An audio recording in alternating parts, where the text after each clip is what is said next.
Shoutout pala kay Daniel Padilla na naging boyfriend na ngayon ni Andrea. Si Kathryn, Bernardo ay kanyang pinalitan. Sayang ang panahon nilang pinagsamahan. Itong si Daniel di nakukontento. Mabait na ang jowa, nagawa pang magluko. Ano ang meron siya na wala ako?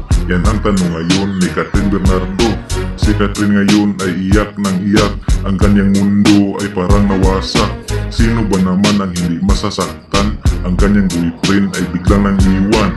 Uy Kathryn, huwag ka nang malungkot. Ang lahat ng sakit ibaon sa limot. Kung sa Bisaya pa ayaw ugla ilaay, inig abot sa panahon siyaray magmahay. Kaya makinig kayong mga magkakati. May bagong gamot ngayon na nadiskubre. Para sa lahat, babae o lalaki. Kapag kinakati, lagyan mo lang ng sili. Hello Andrea, may jowa na yan. Alam mo naman pero yung pinatulan. Walang masira kung walang manira. At ang manira yung dating nasisira. Kuya ko noon, boyfriend ko na ngayon. Ganyan katindi ang ating panahon. Maraming mga fans ang nadismaya. Walang ibang masabi kundi walang hiya. Walang forever, walang forever. Totoo ito kaya always remember. Walang forever, walang forever. Like the water na tuyo sa river.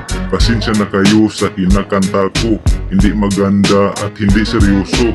Para si Kathryn iniwan at niloko ng kanyang boyfriend na walang respeto. Respeto sa isa't isa ang kailangan upang di makagawa ng kasalanan. Mga maling gawain ay dapat iwasan para magtagal ang pagmamahalan.